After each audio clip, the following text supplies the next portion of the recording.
HD सच्ची कहानियों पर आप सभी का स्वागत है। मेरी शादी को 1 साल नहीं हुआ था और मेरी सास मुझे ताना मारने लगी कि तू बांझ है, तू हमारे घर का वारिस पैदा नहीं करेगी। मैं अपनी सास की बातों को लेकर डिप्रेशन में रहने लगी और अपने दिमाग से ये बात नहीं निकाल पा रही थी और बीमार रहने लगी। इसी तरह 5 साल बीत गए और मैंने अभी तक किसी बच्चे को जन्म नहीं दिया था। मेरी शादी के 5 साल के बाद मेरे देवर की शादी हो गई और मेरी देवरानी साल भर के अंदर ही प्रेग्नेंट हो गई। जो काम मेरे देवर देवरानी कर रहे थे वह बिल्कुल ठीक नहीं था। उनके यहाँ एक नया नन्हा मुन्ना मेहमान जन्म लेने वाला था और वे इस तरह की हरकतें कर रहे थे। उनका एक भी काम मेरी समझ में नहीं आ रहा था। मेरी सास भी उनको कहती थी, ये क्या कर रहे हो। और वही बात हुई, जब उनके यहाँ बच्चा जन्म लेने वाला था और आखिरी दिन था तो अस्पताल में डॉक्टरों की चीख निकलना शुरू हो गई। डॉक्टर इधर उधर भागना शुरू हो गए। मेरी सास बड़ी मासूम थी, इन बातों को नहीं समझती थी, पर मैं समझ रही थी ये क्या हो रहा है। और मैं हैरान तो तब हुई जब थोड़ी देर के बाद पूरे अस्पताल को बंद कर दिया गया। सिर्फ हम लोग थे और मेरी देवरानी थी जिसके यहाँ बच्चा जन्म लेने वाला था। अब ना तो अस्पताल में कोई आ सकता था और ना ही जा सकता था। और जैसे ही हमें ये खबर मिली बच्चों ने जन्म ले लिया है, थोड़ी देर के बाद हम सब ने अपने कानों पर हाथ रख लिए और हम लोग भगवान के चरणों में गिर गए, क्योंकि वहाँ पर एक कयामत जैसा मंजर था। सिर्फ इसलिए क्योंकि मेरे देवर ने हमेशा अपनी पत्नी के साथ, मेरा नाम गुनगुन है, मैं घर की जेठानी थी। यहाँ पर मेरा एक देवर भी था जिसकी शादी करवा दी गई थी। वह पढ़ा लिखा था और बहुत अच्छा इंसान था। कॉलेज में बच्चों को संस्कृत पढ़ाया करता था। उसकी पत्नी भी बहुत धार्मिक थी, उसने भी संस्कृत से पढ़ाई की थी, पूजा पाठ की पक्की थी। उसका नाम राधा था। वह घर में आई तो मेरी सास को अपने छोटे बेटे से बड़ी प्रेम था। अपनी छोटी बहू पर बड़ी प्यार लुटाने लगी। मेरे यहाँ अभी तक कोई औलाद नहीं थी, इसलिए उनको उससे कुछ ज़्यादा ही उम्मीद थी। अब आई तो साल भर में ही खुशखबरी सुना देगी। मैं कोई बुरी औरत नहीं थी, लेकिन इस समस्या के लिए मैं भगवान से हमेशा प्रार्थना करती रहती थी, हे भगवान ऐसा हो कि उसके यहाँ भी कोई बच्चा जन्म ना ले, मेरी सास को पता लगे। क्योंकि मेरे पति ने लव मैरिज की थी और मैं उनके साथ लव मैरिज करके इस घर में आई थी और वे अपनी मर्जी से मेरी देवरानी को लेकर आई थी। देवर तो मेरा ऐसा था, उसे कोई लड़की क्या पसंद आती, वह तो किसी को आंख उठाकर भी नहीं देखता था। इसलिए उसकी माँ ने जो कहा उसने मान लिया। लड़की भी अभी तक देखने में अच्छी लग रही थी, पर मुझे लगता था ये मेरे साथ नहीं चल पाएगी और कोई ना कोई समस्या ज़रूर होगी। मैंने अपनी माँ से ये बात की थी तो उन्होंने मुझे एक टोटका बताया था जो मेरी मम्मी के स्वामी जी ने उनको बताया था। इसलिए नहीं था कि मैं किसी का बुरा चाहती थी, ये टोटका सिर्फ इसलिए था कि मेरे साथ कुछ बुरा ना हो। मैं रोज़ शाम को बैठ जाती टोटका का मंत्र पढ़ने के लिए, क्योंकि उसको पढ़ने में मेरे 2-3 घंटे लग जाते थे। अब मैं अपने पूजा घर में बैठकर इस मंत्र का जाप करती थी। मुझे कोई भी नहीं उठाता था और मेरी देवरानी को ही काम करना पड़ता था। एक दिन तो वो बेहोश होकर गिर पड़ी थी। पता चला कि माँ बनने वाली है। मेरे अभी पूरे मंत्र होने में बहुत वक्त था, क्योंकि अभी ये पूरा नहीं हुआ था। मेरी माँ ने कहा था जैसे ही ये पूरा होगा तुझे तेरे दिल की इच्छा पूरी हो जाएगी। डॉक्टर के पास मेरी देवरानी को ले गए, कन्फर्म कर दिया कि हाँ माँ बनने वाली है। मेरी सास तो खुशी से नाचने लगी।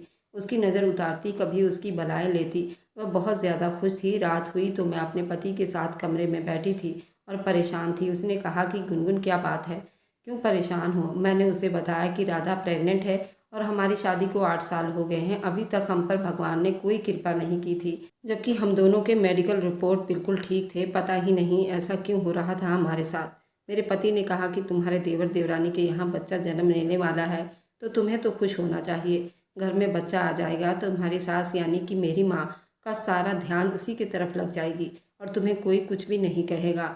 तुम आराम से अपनी ज़िंदगी गुजारना। मैंने कहा कि आप नहीं समझ रहे हैं ना, बेशक उनका ध्यान उधर लग जाएगा, घर में बच्चा भी आ जाएगा, मुझ पर ज़्यादा प्रेशर भी नहीं होगा। लेकिन क्या मुझे बच्चा नहीं चाहिए? मुझे भी तो औलाद चाहिए ना। मैं भी तो औलाद के लिए मरी जा रही हूँ। आप हैं कि कुछ करते ही नहीं। मैंने उनसे कह तो दिया था आप कुछ करते ही नहीं, लेकिन ये भी सच था कि उसने बहुत कुछ किया था। वो मुझे डॉक्टर के पास भी ले गया था। उन 8 सालों में उसने मेरा बहुत इलाज करवाया था और अपना भी इलाज करवाया। सारे रिपोर्ट नॉर्मल होता था। हमें ताकत की दवाइयाँ दी जाती थी, क्योंकि वैसे हमारे साथ ऐसी कोई समस्या नहीं थी कि मैं प्रेग्नेंट क्यों नहीं हो रही थी। इसमें भी भगवान की कोई इच्छा छुपी हुई थी। भगवान जी पता नहीं हमें किस बात की सज़ा दे रहे थे। मैं बच्चों के लिए तरस रही थी, मुझे बच्चे बहुत पसंद थे। मैंने अपने परिवार की ऐसी लड़की थी किसी का भी बच्चा देखते ही उसे उठाकर गले से लगा लेती थी। वे लोग अपने बच्चे मेरे पास छोड़ जाते थे और मेरे सभी रिश्तेदार कहते थे कि दूसरे के बच्चों से इतना प्यार करती है, जब खुद का बच्चा होगा तो न जाने कितना प्यार करेगी। बच्चों के लिए तो किसी से भी लड़ जाया करती थी, लेकिन मुझे बच्चों का इतना शौक था। लेकिन भगवान न जाने मेरे ऊपर ये कृपा क्यों नहीं की थी। एक दिन मैंने अपने देवर को कोई अजीब हरकत करते हुए देखा। वह बाहर बैठा चिकनी मिट्टी को पानी के साथ गूंद रहा था।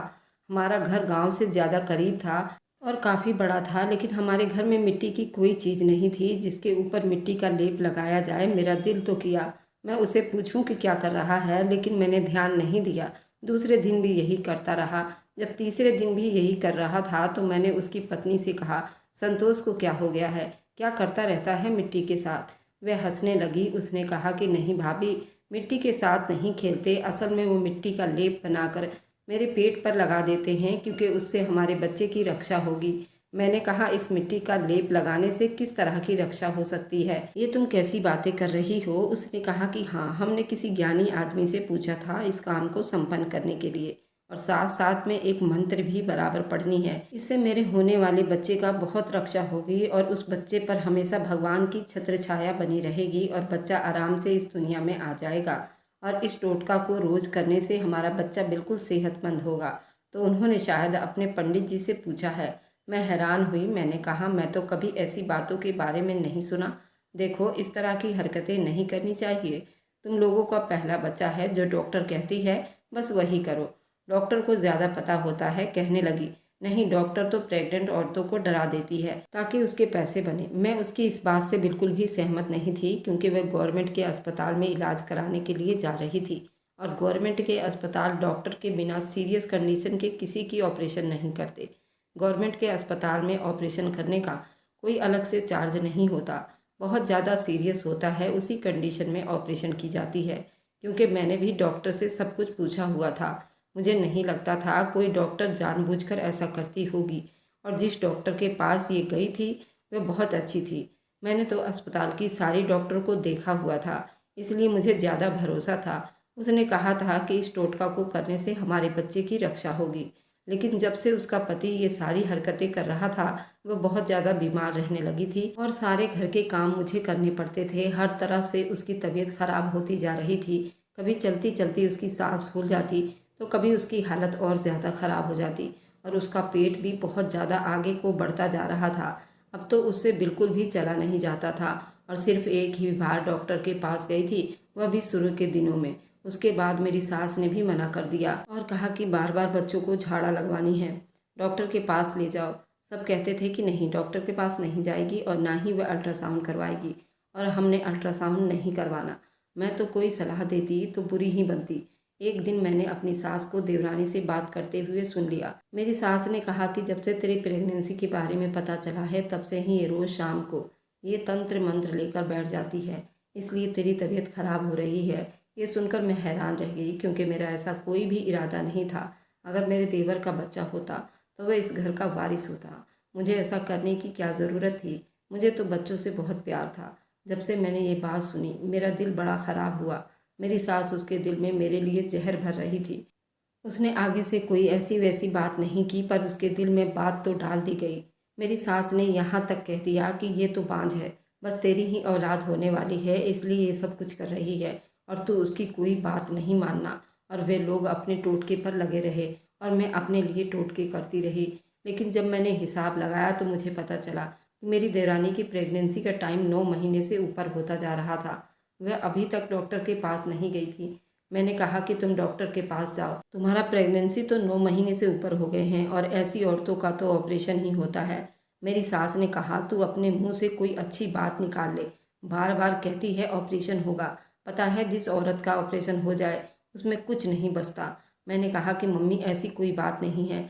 मेरी सास ने कहा कि अरे वह भी तो जमाने थे जब हम लोगों ने बच्चे पैदा किए थे, तब तो ऑपरेशन नहीं होता था, फिर भी औरतें बच्चा पैदा करती थी। मैंने उन्हें कहा कि एक बात के हमेशा दो पहलू होते हैं माँ जी, आप लोग सिर्फ एक ही रूप बताती हैं। तब औरतें बगैर ऑपरेशन के बच्चा पैदा करती थी, ये नहीं बताती कि तब 10 में से 4 औरतें मर भी जाती थीं।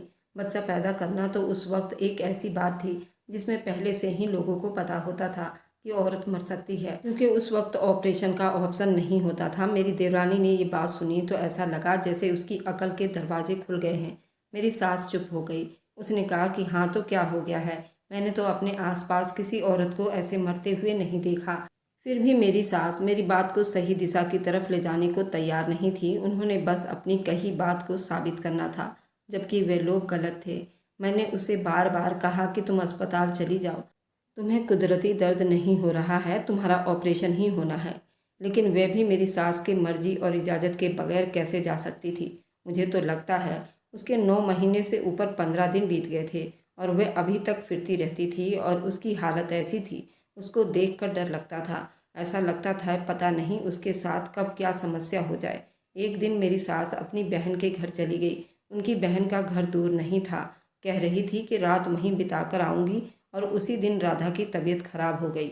मैंने अपने पति से कहा कि उसे अस्पताल लेकर जाना पड़ेगा। हम लोग जल्दी उसको अस्पताल लेकर गए। जब डॉक्टर ने ये समस्या देखी तो वह खास परेशान हो गई। उसने कहा कि आपका केस तो बड़ा मुश्किल लग रहा है, आप लोग पहले क्यों नहीं आए? ये किस डॉक्टर का केस है? मैंने कहा किसी डॉक्टर का केस नहीं है, आप ही हैंडल कर लें। वह कहने लगी कि ऐसे कैसे हो सकता है, चेकअप किससे करवाया है, प्रेगनेंसी टेस्ट किससे करवाई है, कौन से हॉस्पिटल जा रही थी? मैंने कहा ये किसी के पास नहीं गई थी। जब इसका प्रेगनेंसी 2 महीने का था, शुरू के दिनों में यहीं आई थी डॉक्टर सुमन के पास, उसके बाद से अब आ रही है। ये बात सुनकर डॉक्टर तो हैरान रह गई, समझ गई ये केस तो बहुत सीरियस लग रहा था। उसने कहा कि अच्छा ठीक है, इसलिए उसने जल्दी से अल्ट्रासाउंड किया और बाहर आई तो उसकी हालत कुछ अजीब सी थी। मैं तो अंदर गई थी, लेकिन मुझे ऐसा लग रहा था कोई बुरी खबर है।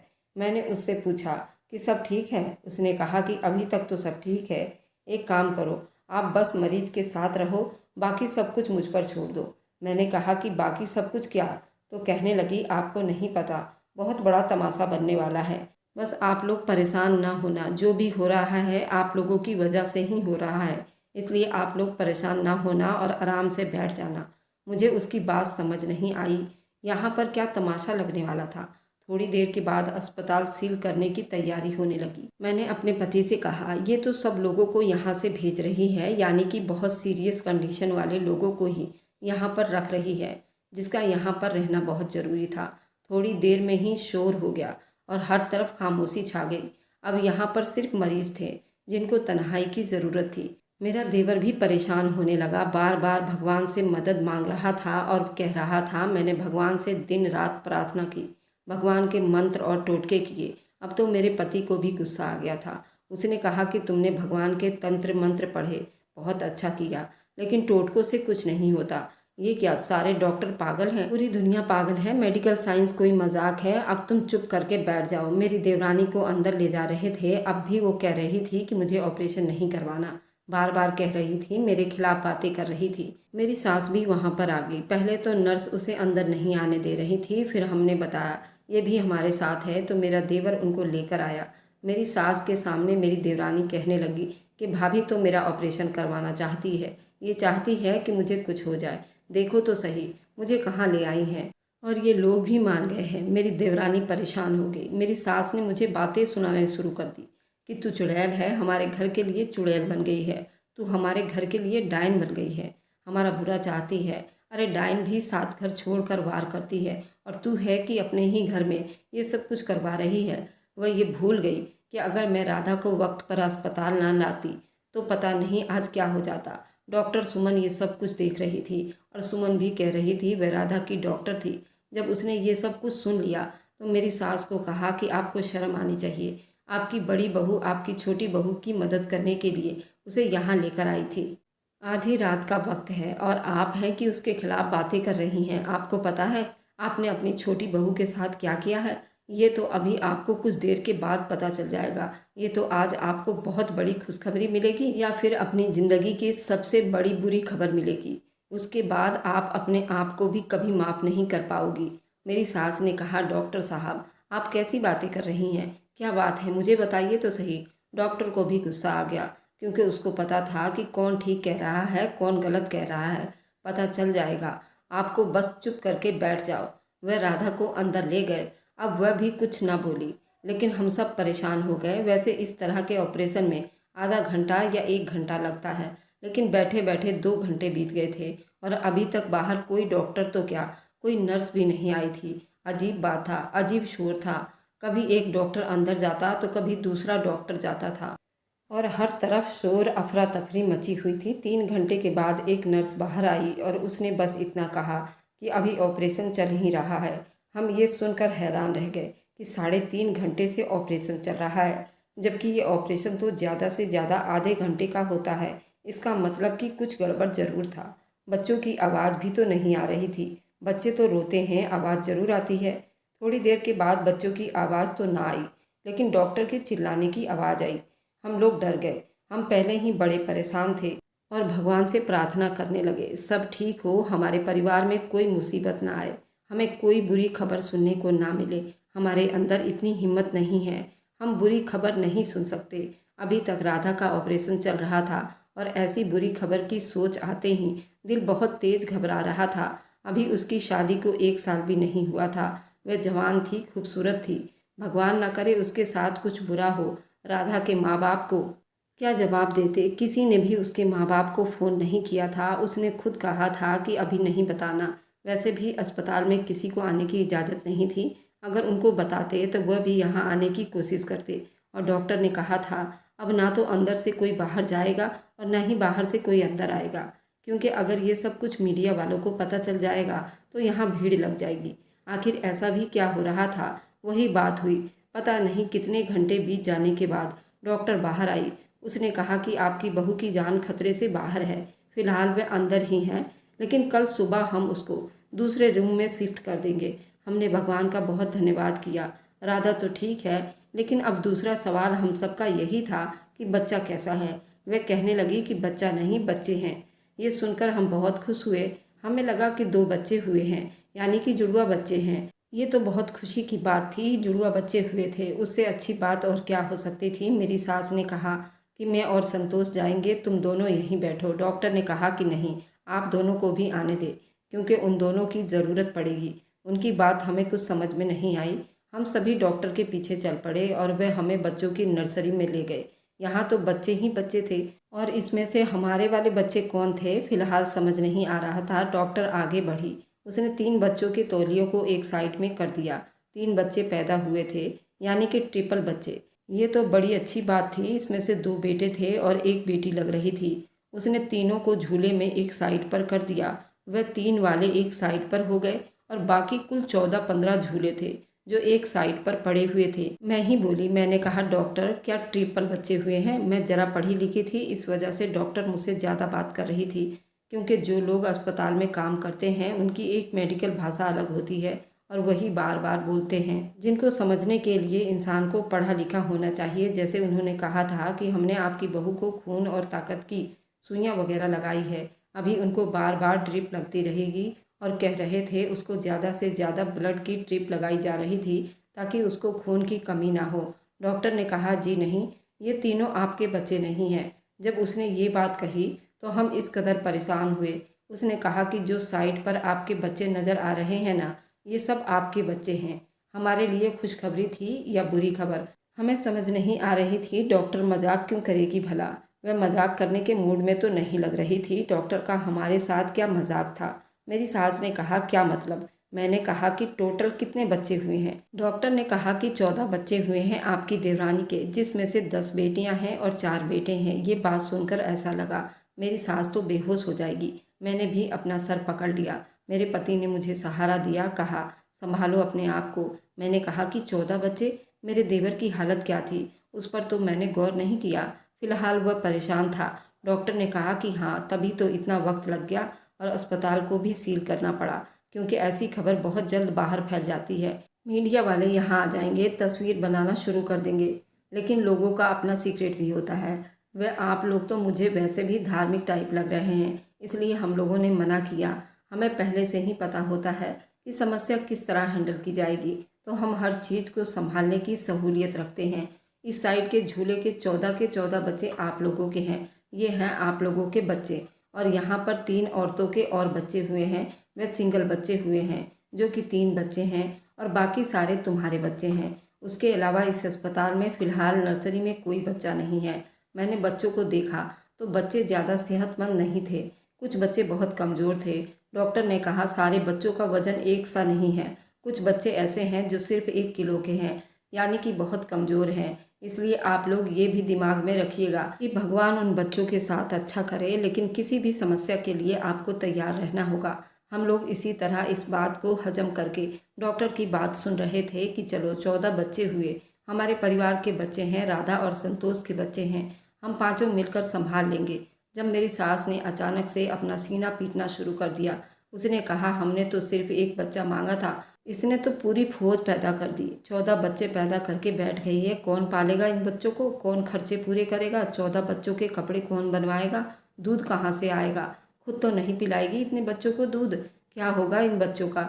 अरे हम तो लुट जाएंगे, हमारी तो ज़मीनें भी बिक जाएंगी, कुछ नहीं बचेगा हमारे पास। 14 बच्चों में से 10 बेटियां पैदा कर दी इस औरत ने। अब इस औरत ने 10 बेटियां पैदा की है और 4 बेटे। अरे 2-3 बेटियां होती, बाकी सब बेटे होते, किसी तरह बर्दाश्त कर लेते।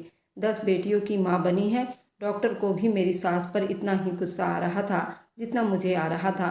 संतोष तो अपने बच्चों को संभालता हुआ एक तरफ चला गया और कहा कि मम्मी क्या कह रही हैं आप, आराम से बैठ जाइए। लेकिन उनकी जुबान नहीं रुक रही थी, वे बार बार कह रही थी राधा ने हमें नर्क में डाल दिया, इतने बड़े नर्क में डाल दिया है।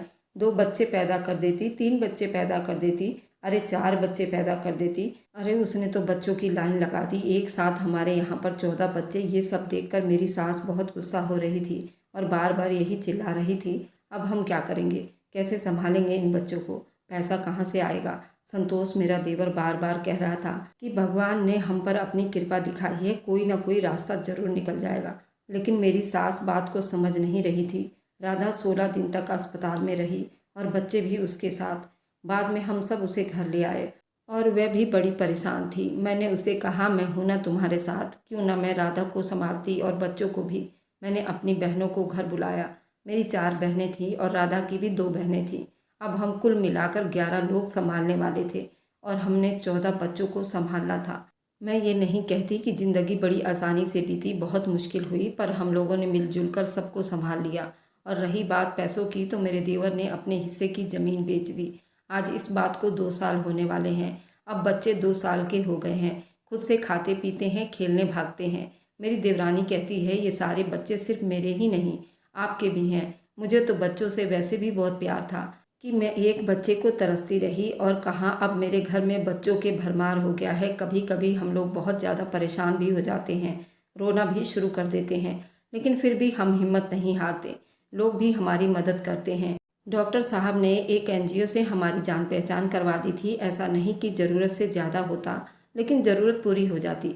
बच्चों को देखकर हम बहुत खुश थे, उनकी ज़िंदगी लिखी थी, इसलिए वह इस दुनिया में आए और उनको हमने संभाल लिया। 2 साल बड़ी मुश्किल थे, अब इतनी मुश्किल नहीं होती।